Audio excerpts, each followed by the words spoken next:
House Judiciary Committee Chairman Jim Jordan. Congressman, thanks so much for joining us. You bet, Charlie. Good to be with you. Great to be with you. So how hopeful are you that the president is going to be able to make some deals here? Well, I'm very hopeful because I look at his track record. I mean, this guy does exactly what he said he was going to do. I mean, you look at the track record, he said he would secure the border. He did. He said he wouldn't let Iran get a nuclear weapon. He made that happen. He said NATO countries have to ante up more and help pay for our shared defense. He made that happen. He said he would cut taxes. He did. He said he'd get men out of women's sports, for goodness sake, and that's even happened. So his track record is pretty darn good. I think he's going to be successful on these trade negotiations, already seeing manufacturing come back to the United States, already seeing good things happen, people make investments in our country.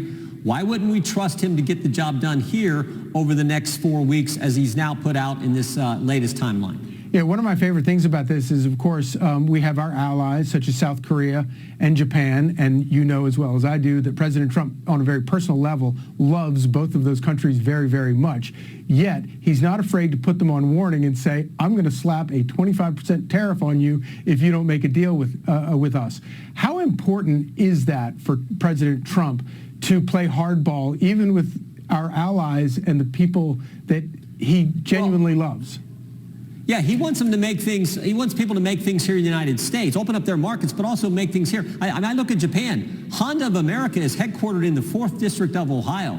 We love that company. They employ like 15,000 different folks in our district, mostly in our district. God bless them. They're doing great work. We drive a Honda. That's all great. President Trump wants more things made here, and he wants markets overseas made open to our products that we send there. You know, I always ask, if these other countries say, oh, tariffs are bad, you shouldn't do that. Well, if they're so bad, why do you put them on us? He just wants a level and fair playing field, which seems to make sense to me. I think it makes sense to most Americans. And it wasn't like this was a new thing. He told us about this when he ran for, he told us about all these issues that he's addressing: border security, tax cuts, Iran, NATO, and trade, fair trade. He's working on them all.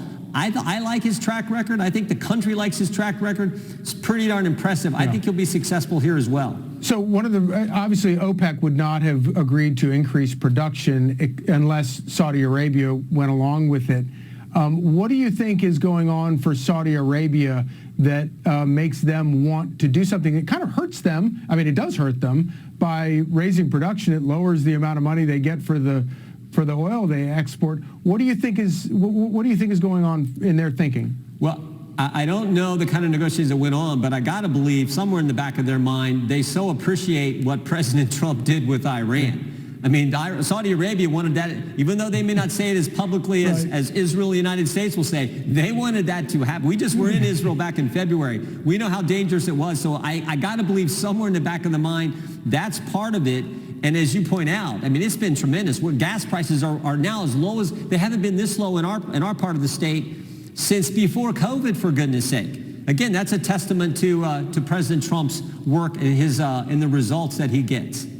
Yeah, it's truly remarkable to look at how that region is changing. And you saw earlier today, Benjamin Netanyahu at a dinner at the White House handed President Trump the letter that he wrote nominating him for a Nobel Peace Prize. Do you think awesome. Do you think we'll see the first felon get a Nobel Peace Prize, maybe?